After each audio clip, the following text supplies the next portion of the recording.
The U.S. continues to conduct deadly strikes off of Venezuela and is assembling unprecedented firepower for what could become a full-on military conflict. The big picture? President Trump and his administration have been quiet about who has been killed and on what evidence, but the swell of American forces coalescing off Venezuela's shores has escalated tensions between Venezuelan President Nicolás Maduro and Washington. Driving the news. Trump told reporters on Friday that he has sort of decided how to continue operations in Venezuela, but added that he couldn't tell reporters what it would be. On Sunday, he said that there was no update yet, but that he may be having some discussions with Maduro moving forward. Between the lines, the operations have targeted what the administration has called narco-terrorist drug vessels, but the underlying potential to spark regime change is also at play, Axios's Mark Caputo previously reported. The present tension is years in the making. The U.S. and others in the international community have alleged Maduro, now in his third term, has retained power through manipulation and stolen elections. Trump has also made the disputed claim that Maduro is in league with drug gangs and heads the Cartel de los Soles, which the State Department designated this week as a foreign terrorist organization. Maduro has denied the allegation. What have the strikes targeted so far?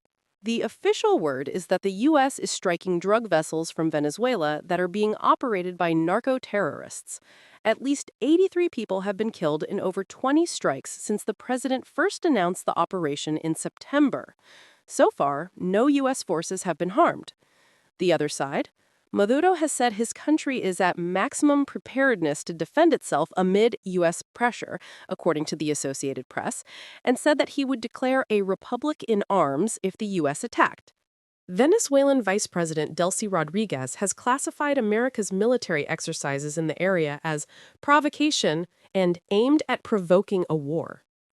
Colombian President Gustavo Petro, a Maduro ally, described a September strike as murder.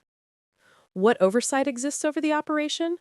Democrats are pushing the administration to provide Congress with more information about the strikes, which the administration insists Trump has the authority to carry out.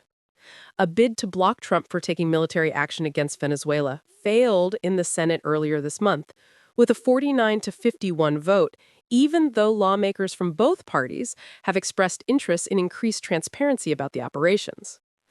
What gun power is assembled in the area? The U.S. has assembled an unprecedented amount of force off Venezuela's coast, including fighter jets, early warning aircraft, sub-hunters, and long-range Tomahawk missiles. The world's largest aircraft carrier, the USS Gerald R. Ford, arrived off the coast on Sunday, joining at least 7 other warships Trump directed to the area earlier this year. The USS Wichita, located north of Cuba, and the USS Lake Erie in St. Thomas are also close by, according to the Washington Post. State of play. There's enough firepower in the area to conduct immediate strikes on Venezuela, including roughly 185 Tomahawks, according to estimates from the Center for Strategic and International Studies.